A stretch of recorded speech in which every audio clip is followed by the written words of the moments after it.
everybody, welcome to Queer Games Heck Yeah for today. I'm Luke, game developer, working on the beat, but taking a little bit easy over this Christmas New Year break, but still pumping out a few little queer game playthroughs, because I just can't get enough. We're here to play queer games as part of the Queer Games Festival, take some screenshots, but the side benefits of that is that we're just creating a little bit of space about these games, so people can talk about these games and see them, maybe play them themselves, and just enjoy them. These little gems, when you think someone or a small group of people have probably, put months and months into these games,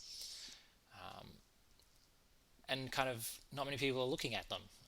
And I don't mean that as in like an insult, as in I'm like, what a score for us, like what an absolute bonus that there are these just unfiltered, pure little pieces of art that aren't over commercialized, they're not homogenous, they're not owned by massive corporations, they're not part of some sort of, critical, commercialized, like, over egged kind of structured thing, like opera or, the art scene or whatever.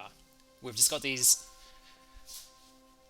like pristine blue ocean, green field, little nuggets. I don't know, does any of that make sense? So, that's one of the reasons it's good to be here.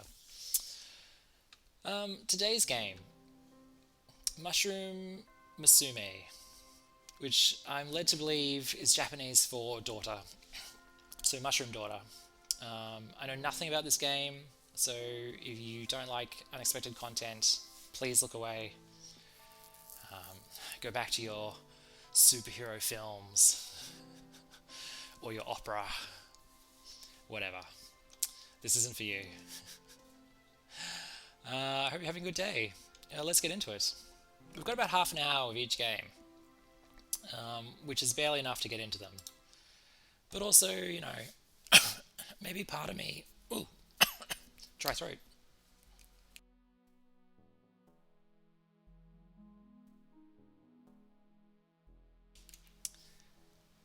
Yeah, dry throat. I unmute to cough. Yeah, that's how I roll. What was I going to say? Something about... we've got half an hour, which is not long enough to actually get into most of these games. But also, I'm beginning to suspect is a really valuable safety blanket for me for not having to actually engage with the material that I find too confronting or too personal. There's a therapy aspect to queer games heck yeah as well. Once upon a time, there was a humble recluse. They had no need for society, however, they did often find themselves with an unshakable loneliness. One day while foraging, a wandering witch overheard the recluse's inner desires. The witch approached them with an offer. "Do for me 3 simple things. When they are done, I will present you with your deepest desire, a child." That was not quite a witch voice, not quite a wizard voice. "Do for me 3 simple... what am I saying? The recluse, caught in a moment of naivety, quickly agreed. "If it is a child you are looking for, here is the first thing you will do. Kill my enemies. Bring me an heirloom, something that your child will forever value." Oh. The recluse thought on it briefly, searching through their home for the object they had pictured. "You almost used iron skillet." "No!" How do we... A dark, weathered tome? Ooh, sounds a bit evil. "An old bottle of medicine that has sat unopened." Okay, so I guess we're gonna make our kid like a chef, like a magical being, or a healer. What's most useful for me? Sure, in my old age, they can heal me, but also I like food. Alright, let's go with the skillet. Passed down from generation to generation, the skillet's seasoning had never once let an ancestor down, and it wouldn't let their daughter down either. Bringing their prize back to the witch, she simply gave a sweet smile. I love the aesthetic of this game. This sort of low-res dithering. I want to say it's like an Apple IIe, or like an Apple thing from like the 80s. Because dithering is not quite the same as low-res, and I've definitely seen a lot of dithering this year. There were a few games last year in the festival with dithering. One was called Winter, I think, which was excellent. If you haven't played that, go and play it right now. Where you're this... Oh, no, maybe that's not Winter. The one where you've got a skull from a face. That's so good. Winter's great too, but also the one I was thinking of is the one with the skull face. All dithering. So what is like dithering, if you don't know it? It's where you recreate like colors and depth, not by changing the colors, but kind of leaving the gaps between the pixels. So you can just see here on this hut how light it is here, and there's only like one black pixel every 5 or 6 pixels, right? But then as you further go into the darker parts, there's like, they don't change the color, they just use less and less pixels. Although I think there are 2 pixel colors there, but...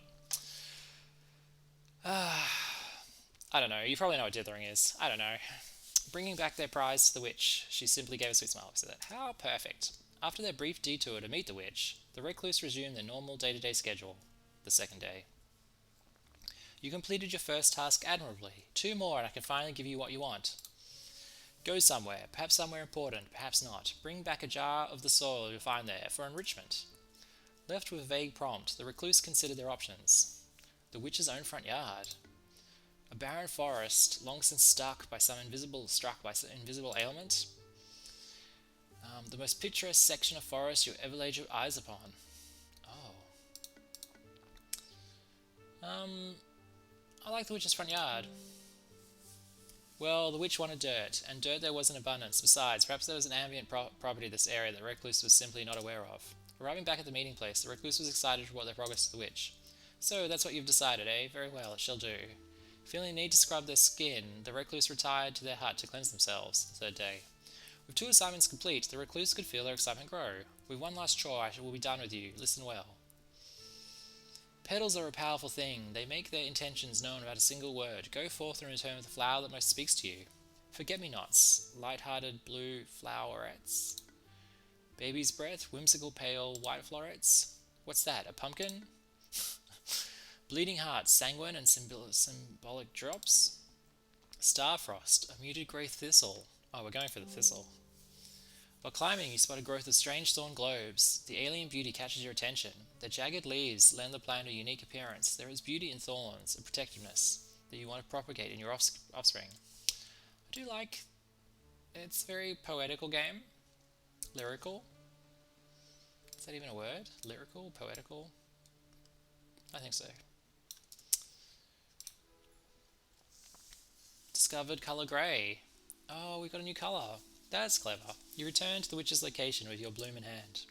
She silently took the flower, nodding her head to you in recognition and gesturing that you were free to go, the 4th day. The recluse knew the fated hour had arrived, the time to reap the rewards of their efforts. Really, do you think this is an effort? Like, you just went and got a pan from your kitchen, some dirt from the nearest front yard, and a weed from a garden. I don't know. It's not exactly 9 months of hard work, is it? However, they should have known that everything is for a cost.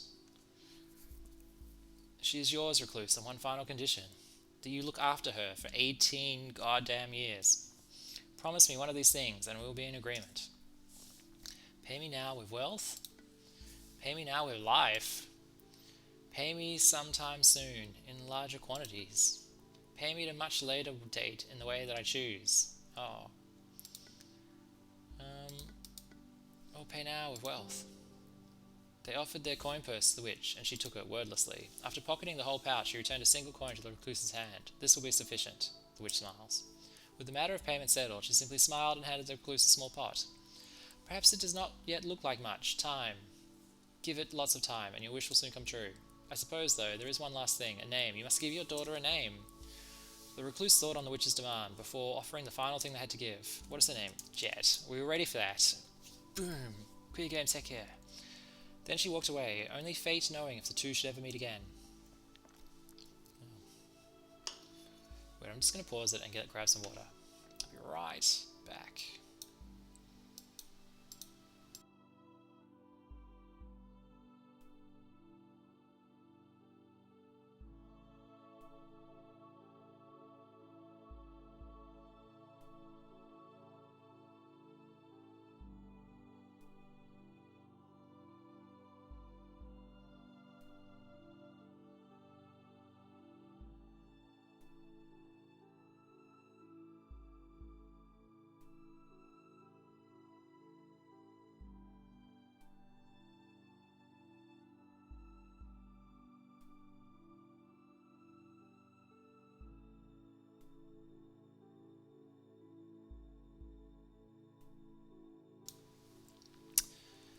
Alright, we're back.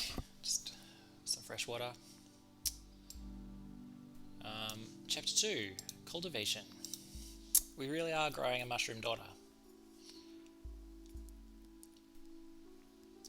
It's important to follow the instructions. Care for the pot and the dirt and everything that lay within. Oh dear, I've killed so many plants in my life. This isn't really... The witch is back to the wrong horse here. So the recluse geared up, as any parent should, and assessed the things they need to raise a child. Finances, in the case the nearby village had goods or services that you could not provide.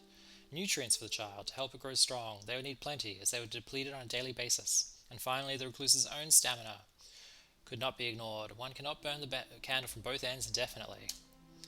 True. Thus began the longest growing season of the recluse's life. One day you wake slightly earlier than you typically do. In your somewhat somnolent state, you hear an ethereal singing that seems to originate from your garden. When you go out, you spot it, a small fairy clad in grey sitting amongst your crops. Build a small fairy garden in your daughter's room using supplies. Offer a coin to the fairy to gain their favour. Hunt the fairy to use as food for your daughter. Catch the fairy to sell in town. Yeah. We're going to hunt it down and use it as food. You know well what to do with strange winged beasts. You crouch your bow, making quick work of the thing. You figure it can be used in the same way as a bird, prepared over fire. Discovered fairy blood. Holy moly. This game is like, Oh, I see. There's actually like a game aspect to it. It's not just a visual novel. We're kind of stockpiling nutrients and finances and stamina. Oh, we're actually kind of growing a daughter. Daughter info. Affection. Oh, okay.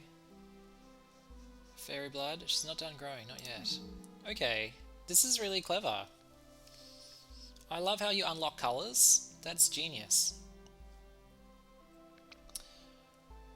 You hope that it will infuse your daughter with something special. She's already fey touched. Perhaps this will fuel something in her. A bloodlust. The sun is starting to sink in the sky, but you haven't finished your daily errands. You only have time for one more. Okay, we need... we need finances. Okay. Retire to the tavern. Finish a favour the village leaders asked of you. Purchase new construction materials for your hut. Barter for some fine substrates to better grow your daughter. Let's finish the favour. Doing favours for the leader is comfortable to you. It allows flexibility by giving you some funds. Today is no different than usual. You herd some cats for the leader, and in exchange they pay you. How novel. The task behind you. Oh, our stamina went way down though. You return home. Each due a nice bath and simple dinner. Oh, lost trail. I didn't see... There are these overlay texts when events happen, like unlocked new colour or gained fairy blood, but they're not as so readable. I wonder if we can see them in like the almanac. That's cute. Overwrite game color, high contrast, submit. Daughters growing. Number of living daughters, number of fallen, total ending founds 26. This game is quite substantial. Your daughter has grown a pair of sturdy legs. The creature walks around easily, using her new strength to push and rummage your belongings. We need to rest. Her demeanour seems cute and helpful, often following you as you go about your daily tasks. Encourage her cooperation. Spend time nurturing her environment. Motivate her to do something safer. What does that even mean? Encourage her cooperation? Your daughter's development is going better than expected and you want to promote her helpful nature. You take extra time on your chores, explaining, oh no, we don't have stamina for extra chores. She doesn't actually help much, and you aren't sure if he understands you, but she clearly enjoys the experience. The decision being made, life continued. One evening, you hear a light knocking at your door, quite a rare occurrence. Peeking through the window, you witness none other than the Witch of the Woods standing on the doorstep of your humble hut. Can you tell her I'm a little too tired for this? Could she be here for a visit or to settle a debt? Privately request a stipend. Introduce her to your daughter. Yeah, for sure. Perhaps it's time for your daughter to meet the witch. She can maybe even learn a thing or two. I mean, she's made from the dirt from her front yard. The two of you answer the door and invite the gloomy woman inside for dry and awkward small talk. What's the hands? Something about the way the two absently stare at each other. You wonder if they've made some sort of connection today. Uh-oh. Mystic bond. Decision being made. Life continued. Oh, I love that. The decision being made. Life continued. So good.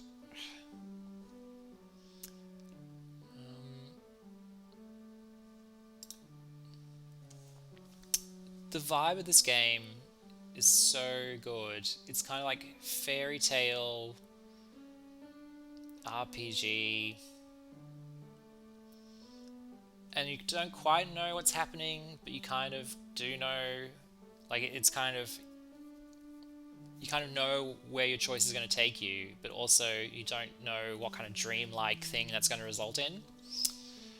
Harsh weather has taken its toll on your garden, so it's a bit of like a roguelike. I feel like these events are kind of randomly happening to us, so it's kind of like we're in charge of our responses, but it's just kind of like this never-ending dream, like nightmare almost. Maybe not nightmare. Oh, we're starving and our stamina's terrible. Harsh weather has taken its toll on your garden, and your entire harvest was lost. Uh-oh. If you don't get the garden started again soon, you and daughter might be tight on sustenance. Times are tough. Offer your daughter some old food. Maybe she'll like it. Till the garden again and start over from seed. Make your daughter tend to the plants. Accept the loss for now. You can make do. Ooh. She's gonna have to help out, I'm afraid. I hope that was our stamina, not theirs. The child could use some sweat on their brow. She must know hard work. Ooh, I don't know what that did though. I think this is a Ren'Py game, but it's a very good, it's a very impressive use of the Ren'Py engine. You show her the way of the field, watching over her from the shade as she sows. She may do a good job yet. Decision being made, life continued. Sometime later. Oh. I didn't see that. What was that? Daughter info. Child, fairy blood, mystic bond. Despite a rocky introduction, your daughter is as civil as any human child now. Oh, what a great little picture. Undeveloped and childish. Oof.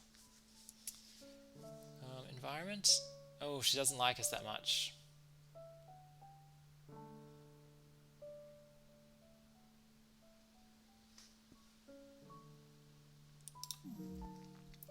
One morning you notice that your daughter is nowhere to be seen. After some searching, you find a massive clump of mushrooms resembling your daughter protruding in a small clearing. Brushing away some of the freshly turned soil, you can see the top of your daughter's head having seemingly undergone a transformation. She twitches in response to your probing and shifts until the earth again covers her head. Wait for her to come out. Buy her a present to incentivize her. Dig her out. We'll wait for her to come out. Your daughter seems intent on being underground, so we won't disturb her. After waiting for an hour, you decide to let her be and go back to your daily task, occasionally returning to check on her. Later in the day, you return to find her sitting in the clearing, the creature had now taken the form of a young girl. The decision being made, life continued. Oof, we're really hungry, and we're low on stamina. You've forgotten to feed yourself, or procure any human food, really. What seems like the most nutritious option? To the village, the market has many enticing goods. To the woods for foraging. Sneak morsels away from your charge. No. We're just going to buy. We're going to spend some of the coin.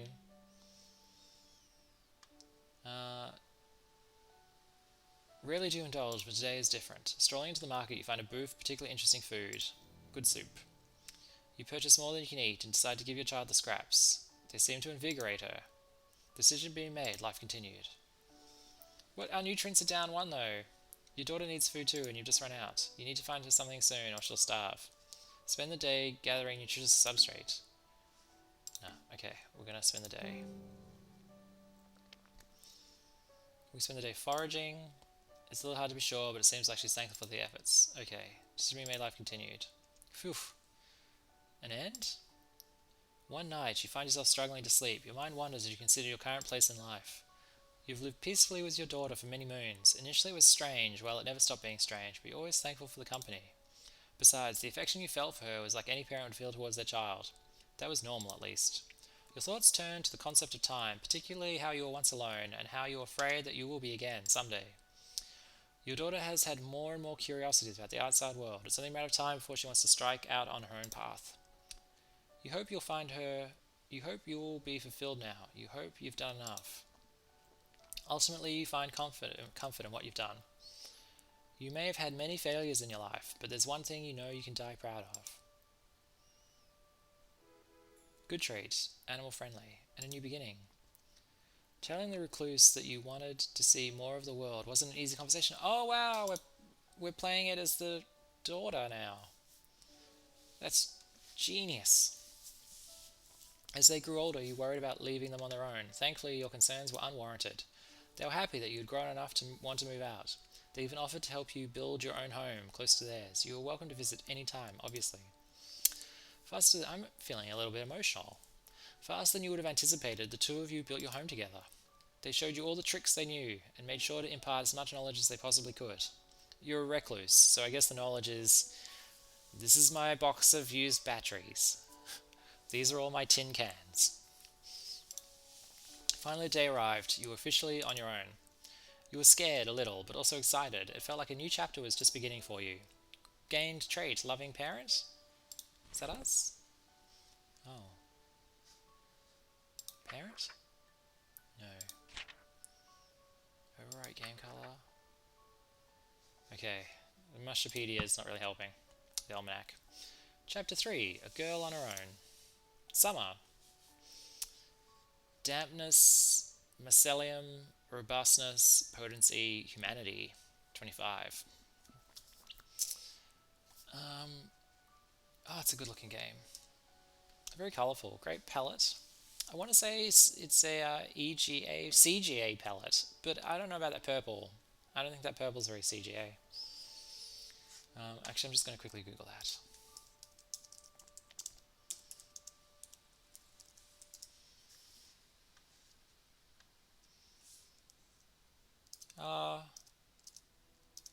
Yeah, it's not quite CGA. It's close, though.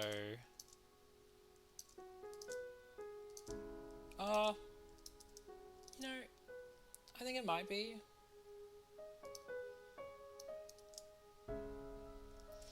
Anyway, it's good. Unfortunately, on closer inspection, they are infested with countless small worms. Gather the worms, maybe you'll need them. Yeah, we're mushroom, don't we like? Watch the wriggly guys for a bit. It's added protein, right? Gather the shrooms anyway. Gather the worms? Yeah. Thinking about it, you sure you can find a use for these worms? Perhaps they'll help compose waste, or maybe even fish bait. You carefully start to pick out the most wormy-coated shrooms. I don't know what that does. It's a little bit opaque what some of the game systems are doing.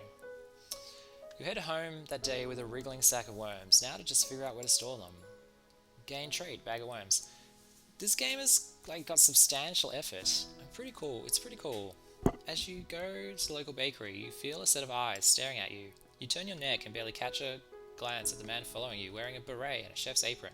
You feel uneasy. What do? I mean, does he want to eat you? Run back home as quickly as fast as you can. Tell the man off. You're not for eating, after all. You gotta stand up for yourself. You angrily turn on your heel and yell at him, I am a person, you know. You see him visibly pale, taking a handkerchief out of his pocket and wiping the sweat from his brow as he chokes out an apology. While tending to your home, you begin to feel an otherworldly pull towards the forest. It's our witch mum. You can't resist, and moments later you find yourself surrounded by trees and standing in front of a mushroom-covered hut. Deep within you, you know the witch that made you resides here. No, we're friends with her. We're good friends. Enter the hut with the hope of learning some magic. Um...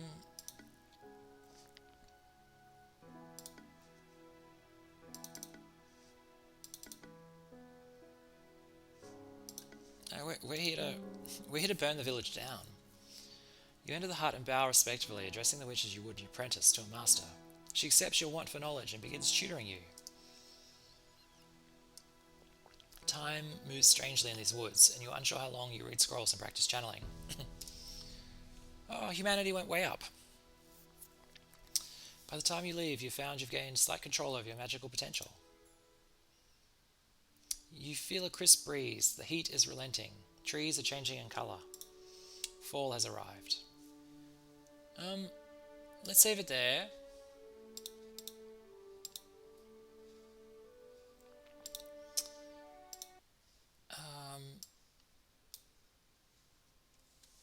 That was our brief foray into Mushroom Musume, which really surprised me on the upside. Like it looked like quite a simple little game at the beginning, but just the amount of choices. So clearly there's a lot of like writing in the game, but also there's a lot of game systems. You know, this idea that you need to eat and you need to earn money and all that sort of stuff is actually pretty cool. But then how you start off as like one character, and then the game does, once you've grown your daughter, you become the daughter. That was genius. Yeah, so anyway, thanks for joining me on a pretty chill, lo-fi Queer Games Heck Yeah, the last two games. A little Christmas kind of, I don't know what you call it, videos. Yeah, I hope you have a good Christmas and New Year, and I'll see you again for the next Queer Games Heck Yeah. Bye.